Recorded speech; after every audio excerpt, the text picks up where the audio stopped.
Boa noite. Boa noite. Joaquim Barbosa anuncia aposentadoria. Ele ficará na presidência do STF até o fim de junho. Primeiro negro a chegar ao cargo ganhou notoriedade no julgamento do mensalão petista. Greve de professores da rede municipal completa 37 dias e afeta a vida de pais e alunos. Campo Limpo, uma das regiões mais pobres da capital, está entre os bairros com maior inadimplência. Há 2 semanas da abertura da Copa, mais de 50 pontos turísticos da cidade recebem sinalização especial. E as ruas se enchem de pintura e decoração. Torcedores vão entrando no clima da grande festa do futebol.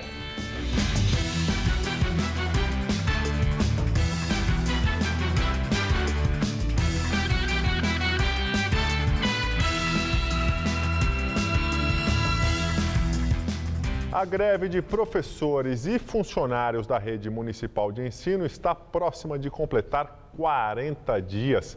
Eles pedem reajuste salarial, recebimento de abonos, além de mais segurança nas escolas e classes menos lotadas. Enquanto isso, os alunos ficam sem aula. Às 6h20 da manhã, seu João teria que sair de casa para buscar os alunos e levá-los para a escola. Só que há mais de um mês, a rotina mudou. Carregava 18 crianças, atualmente eu estou carregando 2 crianças no período da manhã, e na parte da tarde eu estou carregando 6 crianças em vez de carregar 18 crianças. A greve de professores e funcionários da rede municipal de ensino começou no dia 23 de abril.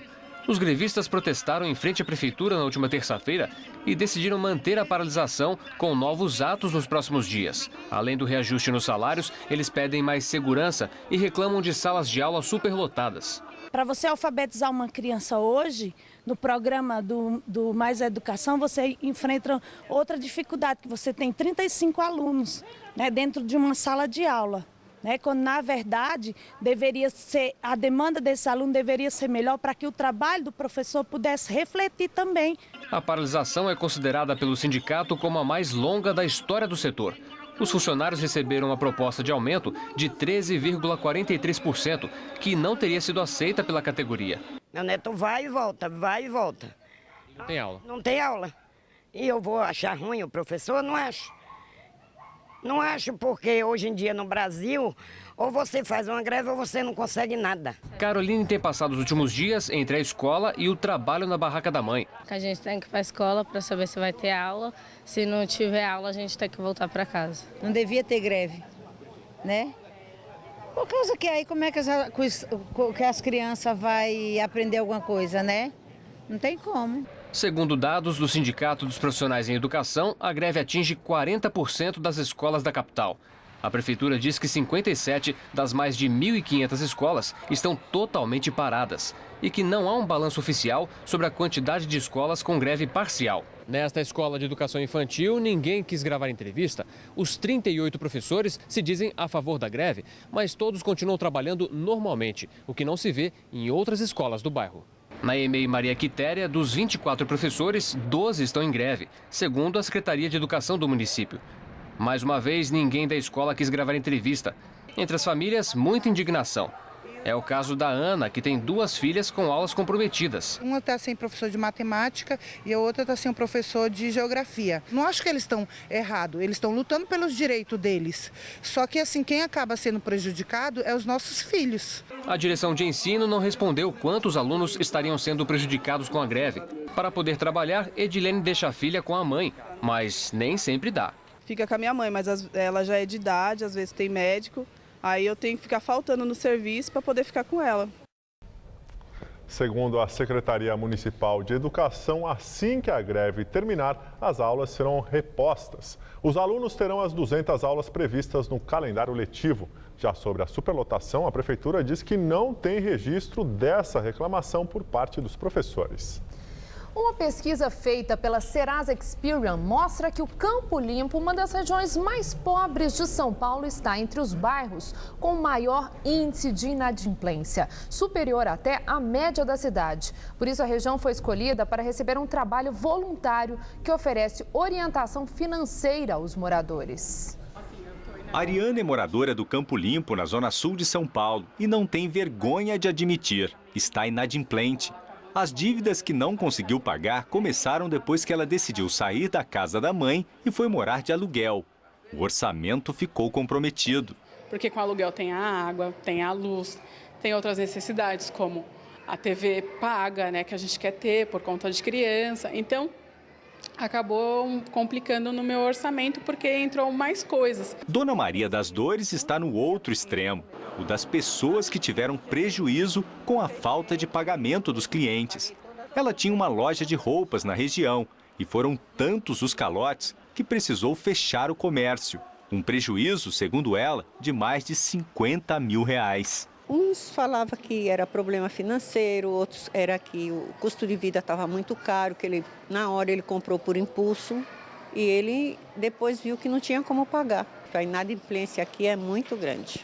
Uma pesquisa feita pela Serasa Experian revela que a taxa de inadimplência no bairro é de 27,5%, acima da média da cidade de São Paulo, que é de 23,9%.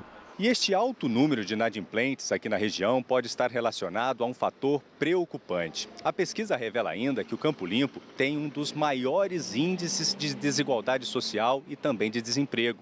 Só para se ter uma ideia, 24% dos moradores vivem em favelas e 42,5% recebem de renda menos que 2 salários mínimos. Na região são quase 200 mil habitantes.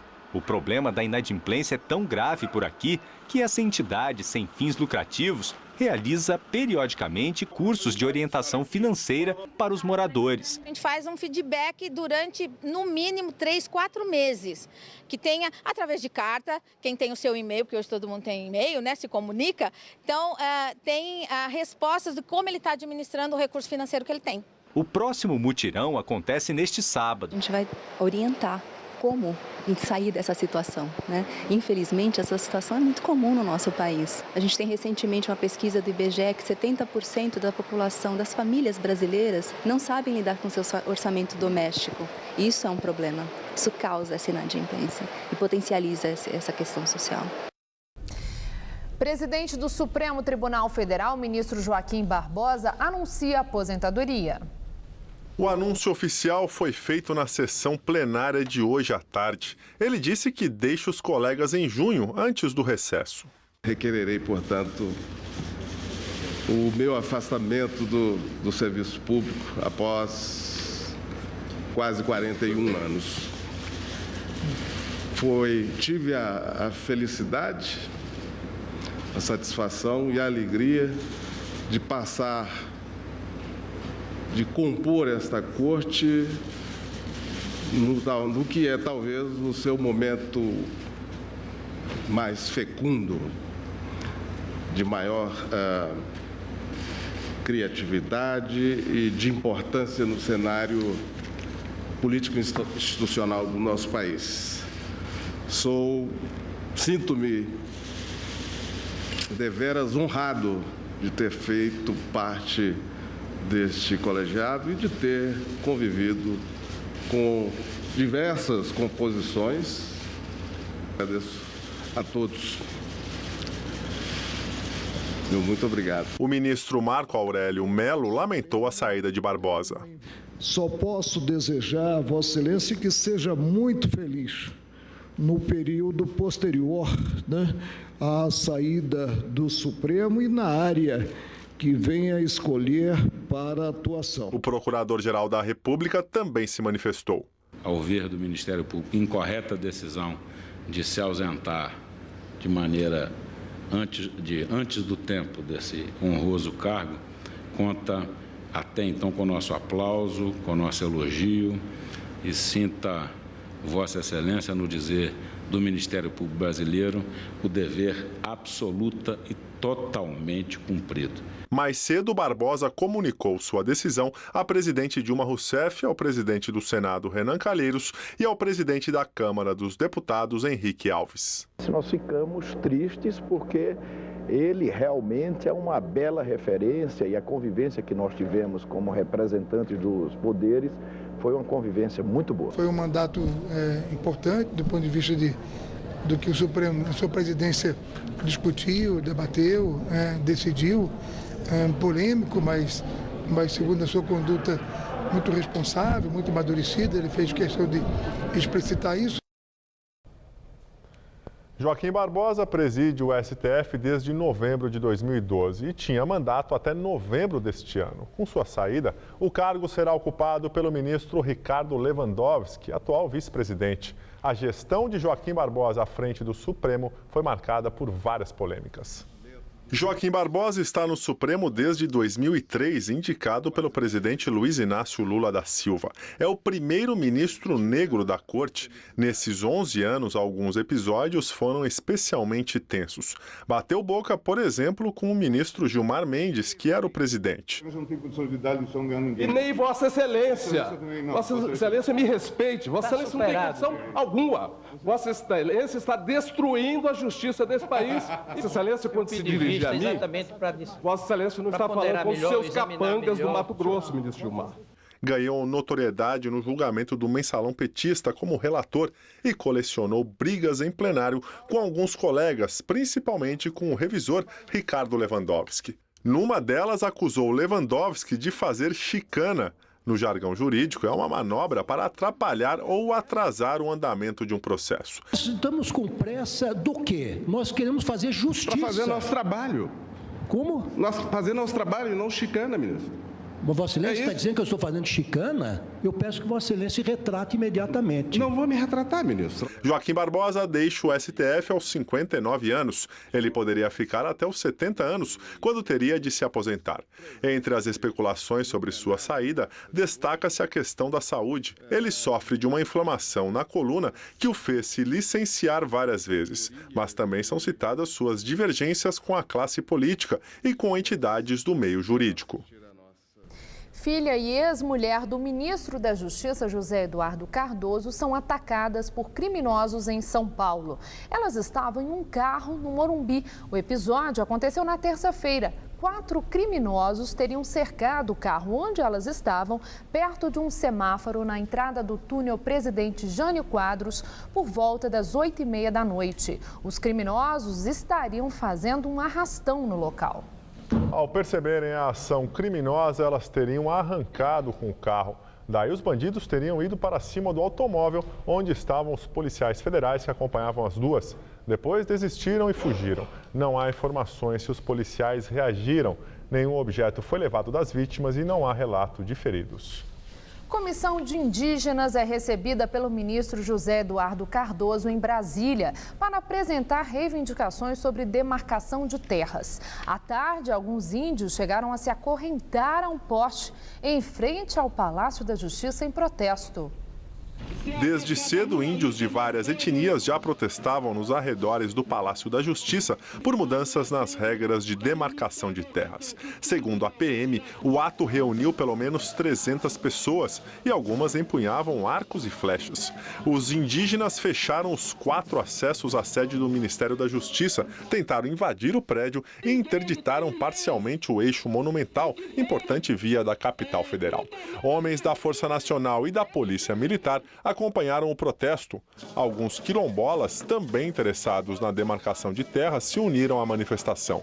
Na terça-feira, durante protesto contra a Copa, perto do estádio Mané Garrincha, índios e policiais entraram em confronto. Secretários de Segurança Pública dos estados da região Sudeste se reúnem para discutir a criminalidade. A repórter Sabrina Pires está na sede da Secretaria de Segurança de São Paulo, no centro da capital paulista, e tem mais detalhes. Sabrina? Gabriel, essa reunião levou cerca de 3 horas hoje à tarde. Contou com a presença de técnicos e dos 4 secretários de São Paulo, Rio de Janeiro, Minas Gerais e Espírito Santo. O assunto não foi a segurança na Copa, e sim o combate ao crime de roubo, que vem crescendo em toda a região. Foram elaboradas 10 propostas que agora vão para o Congresso Nacional. São medidas de endurecimento de pena. Por exemplo, o crime de roubo com arma se transformaria em crime hediondo. Ou no caso de menores infratores, o prazo de internação seria não mais de 3, mas 8 anos. Esses detalhes das propostas serão anunciados na semana que vem em Brasília, assim como medidas de articulação entre as polícias do Sudeste também devem ser divulgadas. Voltamos ao estúdio. Obrigada, Sabrina. A Polícia Militar cumpre ordem de reintegração de posse no Jardim São Luís, na zona sul de São Paulo. Desde abril, cerca de 1.200 pessoas estavam no terreno que pertence à Companhia de Desenvolvimento Habitacional e Urbano, a CDHU. Segundo a Secretaria da Segurança Pública, as famílias já haviam sendo informadas sobre a reintegração. Mesmo assim, houve resistência à operação. O grupo colocou fogo em madeiras e formou barricadas para impedir o acesso à área. A PM chegou a usar bombas de gás contra os manifestantes. A reintegração de posse causou interdição de ruas da região, o que interrompeu a circulação de 8 linhas de ônibus. A CDHU afirmou que negocia a desocupação desde abril e que teve que entrar na justiça para realizar a operação. A companhia também disse que levou ao local 20 caminhões e 80 ajudantes para auxiliar no transporte dos bens das famílias que viviam na área. Cerca de 300 pessoas interromperam hoje a Marginal Tietê em um ato por moradia. A manifestação aconteceu no acesso à rodovia Presidente Dutra. Segundo a Companhia de Engenharia de Tráfego, a via foi interrompida no final da manhã e liberada por volta da 1 da tarde. Os manifestantes são contrários a uma reintegração de posse marcada para a próxima semana, em um terreno na rua Manguari, zona norte da capital. E agora vamos ao comentário de política com José Neumann e Pinto. Na Assembleia Legislativa de São Paulo se reuniram a Prefeitura da capital, o Governo do Estado, a Secretaria-Geral da Presidência da República, a empresa Viver, que é dona do terreno invadido a 4 quilômetros do Itaquerão, onde será aberta a Copa do Mundo, e o Movimento dos Trabalhadores Sem Teto, liderado pelo Guilherme Boulos em pessoa. Olha só, 2 poderes, o poder legislativo e o poder executivo, se reúnem com delinquentes que estão ocupando um terreno alheio, gritando contra o déficit habitacional. Eu também acho um absurdo o déficit habitacional do Brasil e acho mais um absurdo a presidente da República, o governador de São Paulo e o prefeito da capital não terem um plano digno, decente de moradias para resolver esse déficit. Agora, eles estão reunidos para dar um drible na lei. Eles querem que dessa negociação saia uma solução que a Câmara vai aprovar, segundo o dono da Câmara, que é o prefeito Fernando Haddad. Isso tem que ser feito antes da invasão ser discutida na Justiça e o juiz mandar fazer uma reintegração de posse. Ou seja, a Prefeitura, o Estado, a União e a Assembleia Legislativa de São Paulo estão juntas tentando violar uma lei, uma ordem jurídica sobre a qual a presidente, o governador e o prefeito juraram. Isso é subversão pura, isso é crime de responsabilidade e ninguém presta atenção nisso e ninguém percebe isso. Agora, digamos que a lei seja contornada, realmente a Câmara aprove um plano diretor que contemple ali uma solução especial, uma gambiarra. Vocês acham que isso vai resolver o problema do déficit habitacional brasileiro? Eu aposto que um dia depois outros terrenos serão invadidos e o déficit vai aumentar. Meu Deus do céu, até quando nós viveremos nessa república da enganação em que o Estado democrático de direito é violado dessa forma pelas próprias autoridades? Bom, isso nós voltaremos a discutir, outros aspectos dessas ilegalidades, na terça-feira que vem, quando eu voltar aqui direto ao assunto. Na CPI da Petrobras, exclusiva do Senado, o ex-diretor da estatal diz que o valor da refinaria de Pasadena foi compatível com o mercado. A exemplo de outras pessoas já ouvidas pela CPI, o ex-diretor da Petrobras, Jorge Luiz Zelada, confirmou que o planejamento estratégico feito na época indicava a necessidade de aumentar a capacidade de refino no exterior. Por isso, a importância de comprar a refinaria de Pasadena, nos Estados Unidos. Durante as negociações em 2005 e 2006, Zelada não participou diretamente, mas disse hoje que o valor foi o de mercado. Reafirmando, eu não participei nem da negociação, nem da decisão, mas o valor que colocado para os primeiros 50% estava assim, dentro era compatível com os preços de mercado. O ex-diretor da área internacional disse ainda que as duas cláusulas omitidas do resumo executivo, que serviu de base para o negócio, não eram centrais para a definição da compra. Zelada foi sucessor de Nestor Cerveró na direção de negócios internacionais. Foi Cerveró quem fez o resumo executivo que orientou o Conselho de Administração. Na época, Dilma Rousseff era presidente do Conselho e aprovou a compra. Recentemente, alegou ter votado a favor baseado em um parecer incompleto e falho. A quinta-feira foi de tempo firme e temperaturas amenas no interior paulista. Já aqui na capital, dia típico de outono, muita nebulosidade, poucas aberturas de sol e frio. E hoje, a chuva não passou de uma garoa e, segundo os meteorologistas, são esperadas pancadas mais fortes só a partir de domingo. Vamos ver em detalhes a previsão para o Brasil e o estado de São Paulo com Mariana Armentano.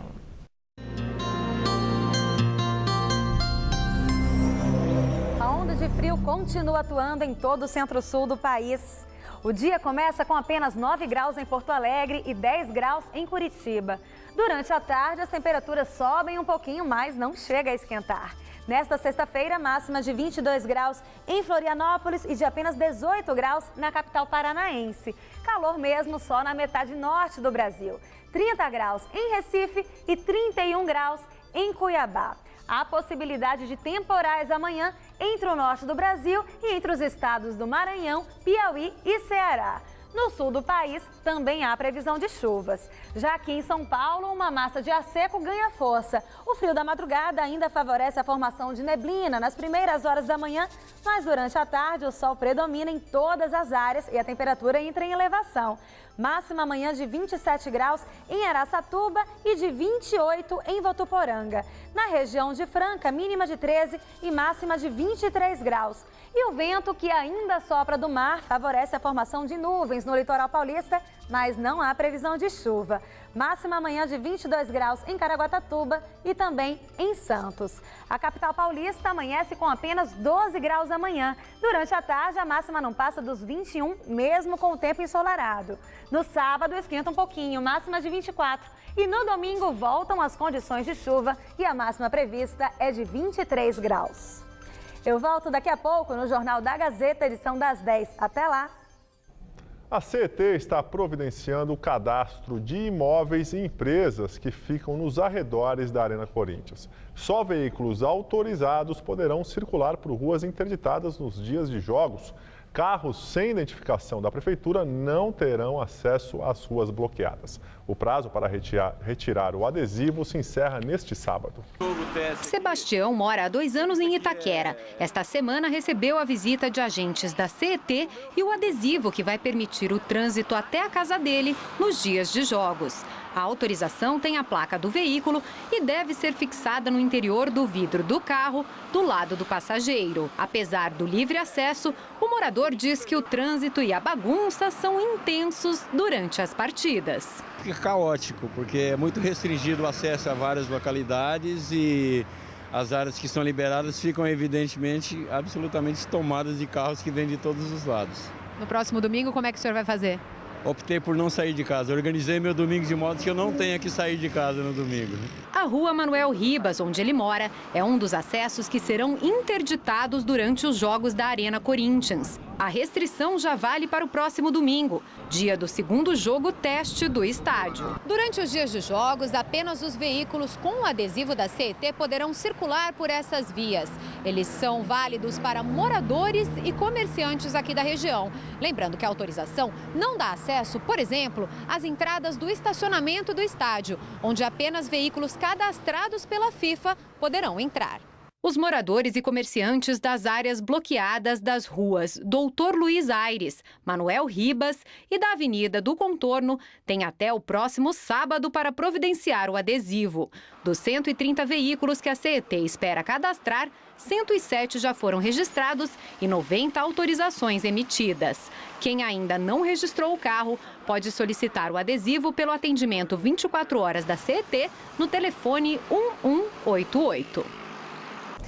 E há 2 semanas da abertura da Copa do Mundo, o paulistano acelera o ritmo e capricha na decoração das ruas.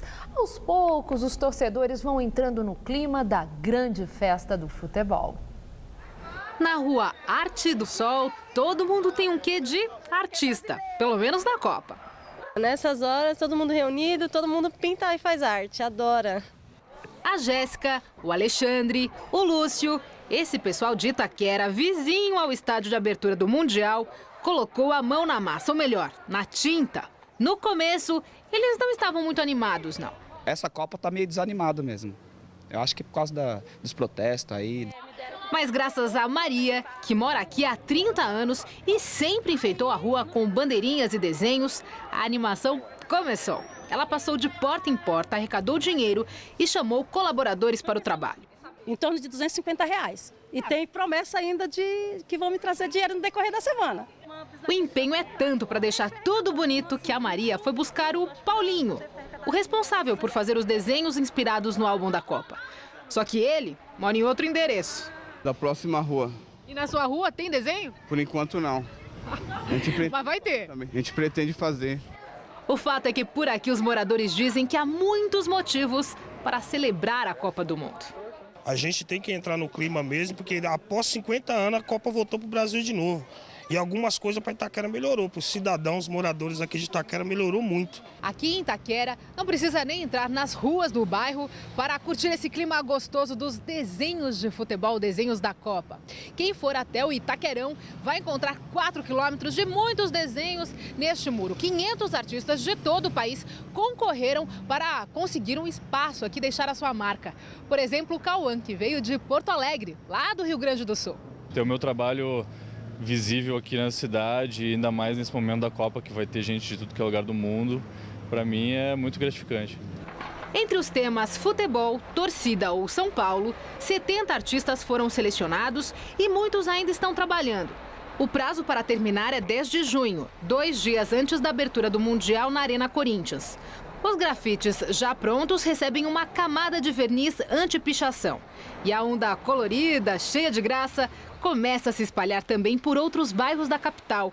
Na Moca, por exemplo, o ritual de enfeitar esta esquina se repete desde 1982. Toda a Copa. Agora faltam 2 semanas, vão se enchendo algumas outras coisas, realmente o clima fica mais gostoso, a gente acaba pegando um pouco mais de gosto, porque a gente está muito preocupado com o que pode acontecer, mas tenho certeza que no final vai ficar tudo bacana, a gente vai curtir, vai ficar um clima bem legal. Vem que vai começar, o mundo num só lugar, cada canto do meu país tem sede de ser feliz. E agora mais notícias da Copa com Estela Gontijo e Celso Cardoso. E a seleção brasileira tem esboço do time titular que deve estrear na Copa do Mundo. Pelo menos foi o que pudemos acompanhar no treino da manhã desta quinta-feira. Celso Cardoso. Pois é, Estela, nada muito diferente do que vimos na Copa das Confederações. Júlio César, Daniel Alves, Thiago Silva, Davi Luiz e Marcelo, Luiz Gustavo, Paulinho e Oscar, Hulk, Fred e Neymar. Marcelo e Hernanes foram os jogadores escolhidos para conversar hoje com os jornalistas. E diretamente da concentração da Seleção Brasileira em Teresópolis, falamos ao vivo com o repórter Alexandre Silvestre. Pelo que vimos hoje, Silvestre, nenhuma surpresa no que deve ser um time titular que estreia na Copa. Ponta da língua e deve ser essa equipe mesmo que estreia na Copa do Mundo dia 12 de junho na Arena do Corinthians em Itaquera contra a Croácia. Na próxima terça-feira, na semana que vem, tem amistoso contra o Panamá no Serra Dourada em Goiânia. O Felipão, apesar de ter esse time na cabeça, talvez poupe um ou outro jogador, afinal de contas, grande parte da seleção brasileira veio da Europa desgastada fisicamente. Vamos dar uma olhadinha na reportagem que resume essa quinta-feira, o 4º dia de preparação do Brasil aqui em Teresópolis, rumo à Copa do Mundo. O sol aparece, mas a nuvem esconde o dedo de Deus. Cartão postal de Teresópolis. É o dedo do técnico que entra em cena, que compõe a paisagem. O pontapé inicial está dado. No segundo dia de treinos com bola para os jogadores de linha aqui na Granja Comari, Felipão, em princípio, define o time titular. Sem novidades. Deve ser aquele que você está imaginando. Os coletes têm donos, nomes na ponta da língua. Júlio César, Dani Alves, Thiago Silva, Davi Luiz, Luiz Gustavo, Paulinho, Oscar, Hulk, Fred, Neymar. Opa, esqueci do Marcelo. Não me sinto garantido na seleção. Se eu falar assim, é até um desrespeito ao Maxwell. Se o titular da lateral faz média, o reserva do meio-campo parece conformado? E é difícil entrar numa vaga no time titular, porque o time está realmente muito bem encaixado. Difícil mas para Hernanes... Acho que meu perfil não foge muito do pernambucano, né? Porque o pernambucano é cabra-macho, arretado. Quem também não afina é o Oscar. Bate e assopra. Machucou, né, Bernard? É a luta por posições numa equipe praticamente escalada para ganhar a Copa do Mundo, com técnica, tática, raça, malícia e muito jogo de cintura. É a sua primeira Copa do Mundo. O Brasil vai estrear contra a Croácia dia 12 de junho e é dia do seu aniversário. Já parou para pensar? É 12 de junho, não é? Seu aniversário? Que dia é seu aniversário? 12 de maio. 12 de junho.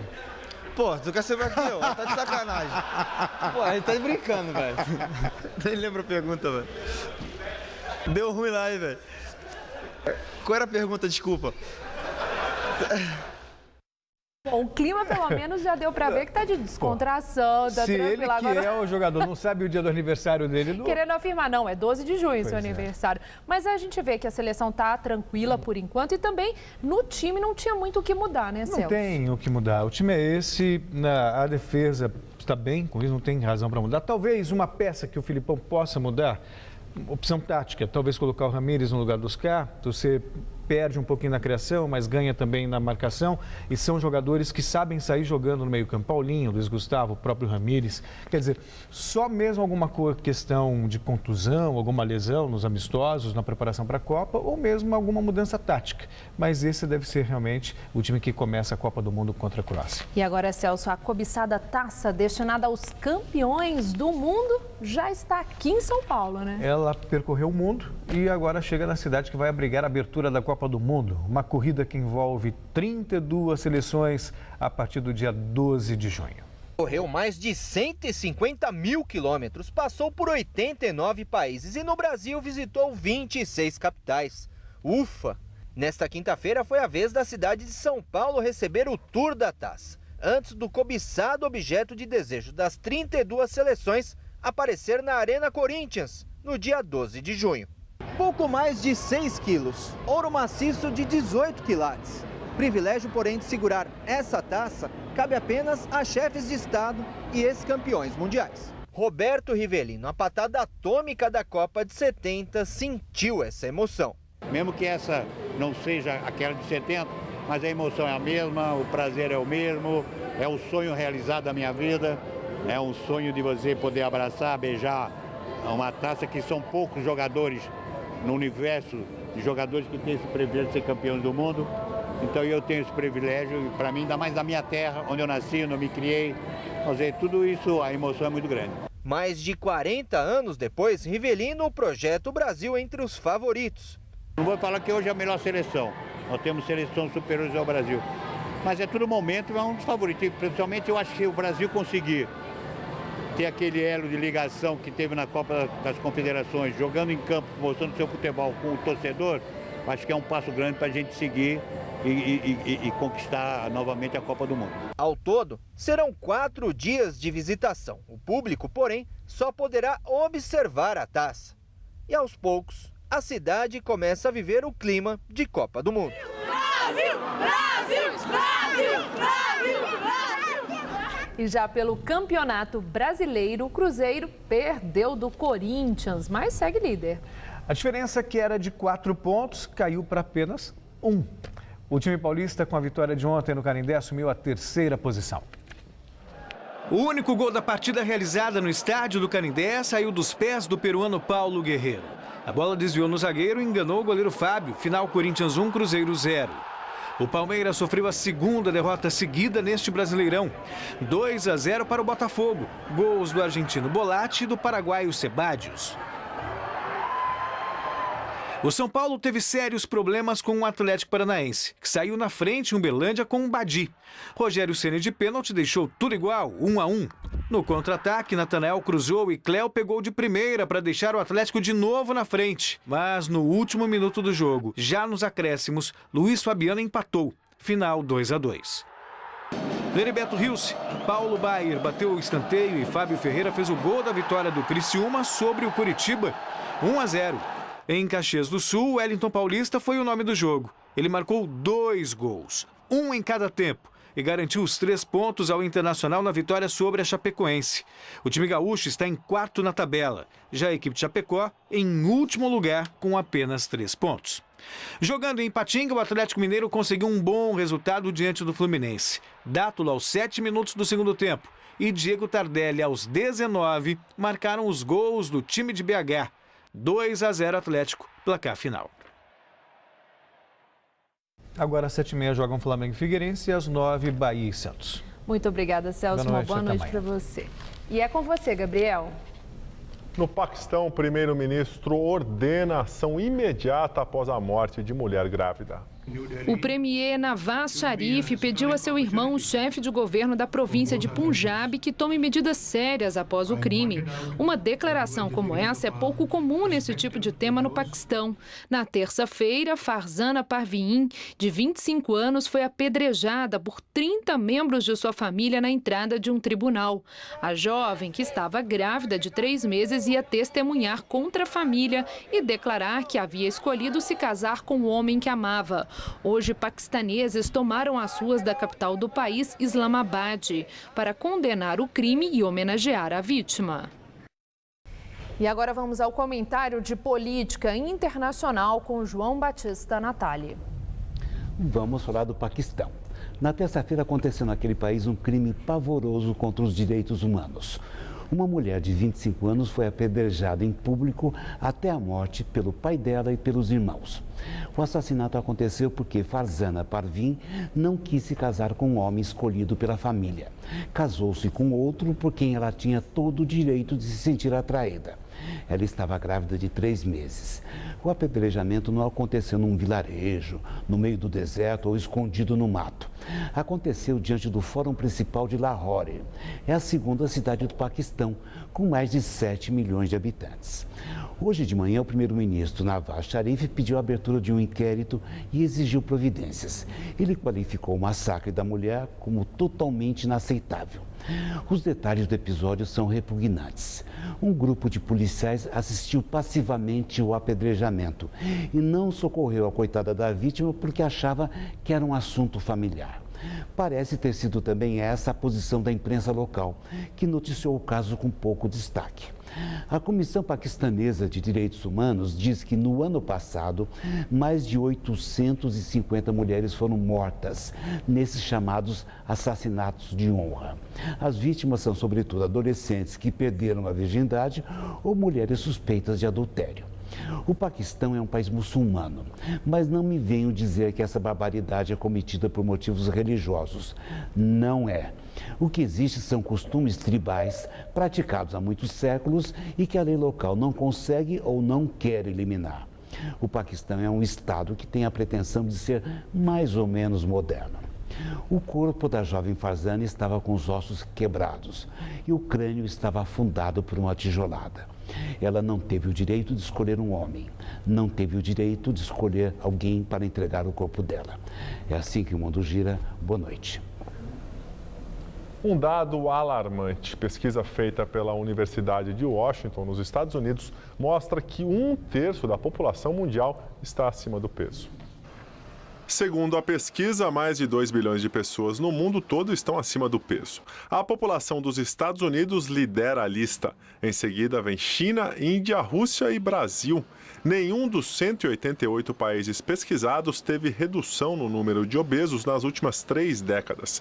Entre 1980 e 2013, o sobrepeso e a obesidade aumentaram 27,5% entre adultos. Segundo a pesquisa, mais da metade dos brasileiros tem excesso de peso. E vamos agora à entrevista do dia com Maria Lídia Flandoli. O clima não chega a ser de festa nem de celebração e faltando apenas 14 dias para o início da Copa do Mundo, recrudescem as manifestações, greves, protestos em diferentes cidades do Brasil. Para falar sobre o ânimo da população nas vésperas da Copa, nós recebemos hoje o vereador Floriano Pêssaro, do PSDB, que está em seu 2º mandato. Floriano Pêssaro já foi secretário municipal de Assistência e Desenvolvimento Social e hoje é o líder do PSDB na Câmara Municipal. Muito obrigada, vereador, por estar conosco. Vereador, eu quero começar com uma notícia que surpreendeu todo mundo, que foi essa de fim do rodízio em São Paulo ter sido aprovado sem debate em poucos minutos. E o líder do PT lá na Câmara disse que houve um cochilo nosso. Então, o que é que a gente pode pensar? Projetos podem ser assim aprovados num cochilo de vereadores? Gravíssimo. A situação foi grave, foi muito grave. Acho que a opinião pública tem isso claro. Todos os jornais repercutiram. E, de fato, a Câmara tinha um projeto dessa envergadura, quer dizer, que muda a vida das pessoas, estava pautado e em nenhum momento isso foi discutido entre... Não houve debate. Nenhum debate. E o pior, o líder do governo, que é quem teria a obrigação de pedir o adiamento da matéria, ou então a votação nominal, para que nós pudéssemos derrubar a matéria, se calou, dando a entender que o prefeito era favorável ao fim do rodízio. Nós, da oposição, imediatamente declaramos o voto contrário. A bancada do PSDB se posicionou clara e imediatamente contrário ao final do rodízio. Bom, se um dos grandes desafios é a questão da mobilidade em São Paulo. Mobilidade e meio ambiente. Sim. Atinge as duas coisas. 1,5 milhão de carros a mais na cidade de São Paulo. Bom, o prefeito deve vetar, né? Eu espero que sim. Deve, ao menos foi o que está sendo noticiado. Acho agora. Razoável que vete. Bom, agora falar sobre essas manifestações. É interessante que grande parte delas, muitas passam aqui pela Paulista e depois elas vão em direção ao centro da cidade e desaguam em frente à Câmara Municipal. Que leitura que o senhor faz? É busca de apoio dos vereadores como representante do povo ou é cobrança de adesão para as causas que defendem? Não, é cobrança. Eu acho que a população está extremamente revoltada, há um mal-estar tremendo no Brasil. Obviamente, Maria Lídia, que São Paulo reflete mais esse mal-estar. Nós estamos há 40 dias com os professores municipais em greve, ônibus em greve, o sistema de saúde em greve. Há um colapso na administração na cidade de São Paulo, do ponto de vista gerencial. Não é só em São Paulo, né? Não é só em São Paulo. Obviamente que o povo se revolta. Bom, no Rio, igual. Sim, né? Bahia. Nós vimos Recife, Distrito Federal, né? Recife. Então, há um mal-estar no Brasil. O Brasil claramente clama por mudanças de postura, de comportamento e de governo. Os governos vão mal e os governos respondem mal à população. Então, eu acho que isso está cada vez mais claro, especialmente diante de uma Copa do Mundo, que é a Copa mais cara da história de todos os mundiais. O Ministério Público de São Paulo, ontem nós entrevistamos o Procurador-Geral de Justiça de São Paulo, Márcio Elias Rosa, e há uma campanha que foi lançada ontem em defesa dos moradores de rua. Todos têm direito a ter direitos, porque eles querem mobilizar a sociedade para uma proteção dos moradores de rua em defesa a ações higienistas, de querer tirar o morador de rua das vistas, não exibir na época da Copa a miséria e a pobreza. O senhor vê indicadores de que possa acontecer isso? Esse recolhimento da nossa pobreza, esconder os nossos moradores de rua? Bom, isso foi feito com a visita do Papa, não é? Com a visita do Papa, houve de fato uma série de áreas e ruas e calçadas que foram interditadas, etc. O que eu acho é que tem que ter uma política consistente nessa área. E política consistente significa acolher o morador de rua. Ninguém deve morar na rua. A rua não é lugar para morar. As pessoas têm que ter um mínimo de condição para sair da rua, deixar o alcoolismo, não é? Problemas de saúde mental que devam ser tratados e assim por diante. Então, eu não concordo com a permanência de moradores nas ruas, acho que tem que tirar, mas também não concordo tirar por conta da Copa. Para esconder. Para esconder, que não faz o menor sentido. Não é uma solução do problema. Não é uma solução. E um grande desrespeito, né? E um grande desrespeito. Nós conseguimos tirar vários moradores de rua durante a nossa gestão, quando fui secretário, com absoluto acolhimento, carinho, cuidado. Agora, vereador, o PSDB reagiu contra ações na internet com ofensas ao candidato Aécio Neves e foi à justiça para reclamar sobre isso. Acontece que nós temos já outras evidências, né? Não só, como eles estão acusando, partindo de computadores que teriam aí ligação com o PT, com a prefeitura de Guarulhos, parece que já foi demitida a pessoa que foi feito um rastreamento, mas também houve uma resposta que do lado do PSDB, também partindo de computadores que estariam no Instituto Fernando Henrique Cardoso, ofensas ao filho do presidente Lula, etc. O senhor teme uma campanha de nível assim deplorável que chegue a esse ponto de ofensas apócrifas virtuais, com verdadeiras quadrilhas virtuais? Olha, atuando? Maria Lídia, já aconteceu, o PT é campeão nisso. Acho até que o PSDB não deva responder na mesma moeda, porque o que o PT quer é sempre que a gente responda na mesma moeda, que é para pasteurizar o problema. É tudo igual. Não é tudo igual. Nós não fazemos isso. Nós somos contra esse tipo de atividade. Eu mesmo tenho sido recorrentemente atacado na internet, no Instagram, no Twitter, no Facebook, por petistas que entram em série. E a gente sabe, porque é o mesmo texto. Então entra 1, 2, 3, 4, 5, sempre atacando e com coisas muito baixas, né? Não só de baixo nível, mas também atingindo a questão pessoal, familiar. Então é grave. Hoje, com o marco legal da internet, nós esperamos que esse tipo de ação possa ser, no mínimo, coibida, já que as pessoas e muitas vezes os partidos não têm a devida responsabilidade. E o senhor fez interpelação judicial, rastreamento, usando os recursos que nós já temos para esses crimes virtuais? Não fiz, mas bloqueei as pessoas nas redes sociais onde é possível. Quer dizer, uma defesa, mas não uma cobrança. Não uma cobrança. E por que não? Porque dá muito trabalho. O resultado é duvidoso.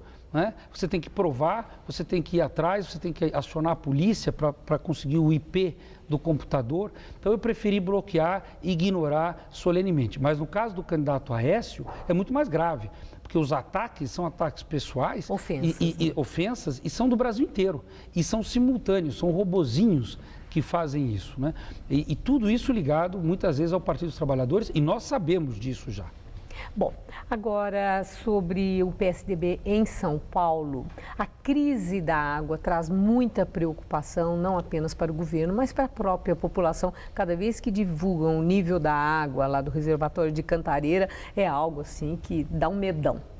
O senhor acredita que essa crise da água possa causar um desastre na candidatura geral do Alckmin? Não, eu espero que não. Não, mas assim, segundo a sua experiência. Não, eu espero que não. Eu acho que nós estamos passando por um momento... Está sendo bem explorada pelos adversários. Está sendo explorada, nós estamos passando por um momento muito grave de água. Hoje, Maria Lídia, antes de vir aqui para a Gazeta, falei com a presidente Dilma Pena, que é a presidente da Sabesp, um pouquinho antes de vir para cá.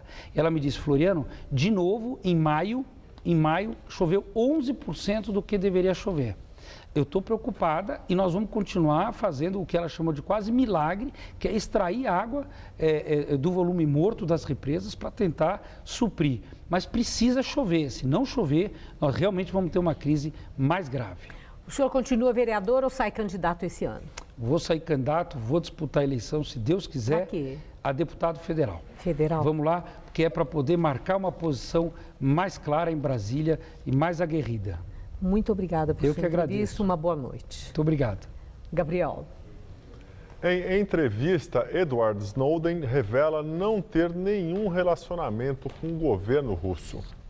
O ex-prestador de serviços de segurança nacional dos Estados Unidos disse a uma TV norte-americana que não está sob o controle do governo russo e que não entregou a Moscou nenhum documento de inteligência, depois de quase um ano de asilo no país. Snowden ainda afirmou ser patriota e disse que fez a coisa certa, pois, para ele, sua atitude de roubar e vazar documentos secretos do governo americano não fez tão mal assim aos Estados Unidos. O ex-agente também revelou que quer retornar ao seu país e afirmou ter destruído materiais sigilosos antes de seguir para Moscou.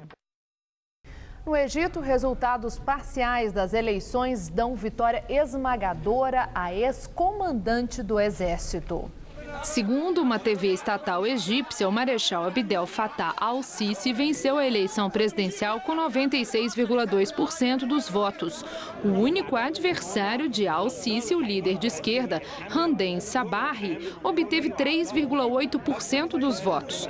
O resultado ainda é parcial e baseado na apuração de metade das urnas. A taxa de participação não foi informada pelo governo. Na terça-feira, a comissão eleitoral decidiu estender por mais 24 horas a votação, pois apenas 37% dos eleitores tinham comparecido às urnas. Tensão na Ucrânia. Ativistas pró-Rússia derrubam um helicóptero militar e matam 13 soldados e um general. Segundo o presidente interino Alexander Turkhinov, os separatistas usaram um míssil antiaéreo russo para bater o helicóptero perto da cidade de Slaviansk. Para o presidente eleito Petro Poroshenko, as insurgências no leste ucraniano ressaltam a necessidade de um acordo de defesa com os Estados Unidos e a Europa, algo que ele pretende fazer assim que tomar posse. Na Tailândia, a junta militar justificou o golpe de Estado como uma medida para evitar a queda do país. Os militares também anunciaram que vão pedir a cooperação do Google e do Facebook em censura para conter os opositores. O presidente nigeriano Goodluck Jonathan ordenou uma ofensiva militar para acabar com o grupo terrorista Boko Haram e libertar as mais de 200 meninas sequestradas.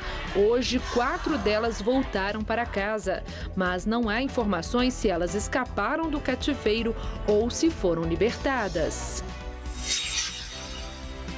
No Japão, um petroleiro explodiu na cidade de Hyogo. Dos 7 tripulantes, 4 foram gravemente feridos. O capitão ainda está desaparecido. Acredita-se que o motivo do acidente tenha sido uma faísca que detonou o gás do petróleo restante na cisterna da embarcação. E o Jornal da Gazeta fica por aqui. Essas foram nossas principais notícias. Joaquim Barbosa anuncia aposentadoria. Ele vai ficar na presidência do STF até o fim de junho. Primeiro negro a chegar ao cargo ganhou notoriedade no julgamento do mensalão petista. Greve de professores da rede municipal completa 37 dias e afeta a vida de pais e alunos. Campo Limpo, uma das regiões mais pobres da capital, está entre os bairros com maior inadimplência. E as ruas se enchem de pintura e decoração. Os torcedores vão entrando no clima da grande festa do futebol, a Copa do Mundo. A edição de hoje pode ser vista daqui a pouco no site youtube.com/Jornal da Gazeta. Mais notícias no Jornal da Gazeta, edição das 10. Uma boa noite. E nós voltaremos amanhã às 19 horas. Uma excelente noite para você e até lá.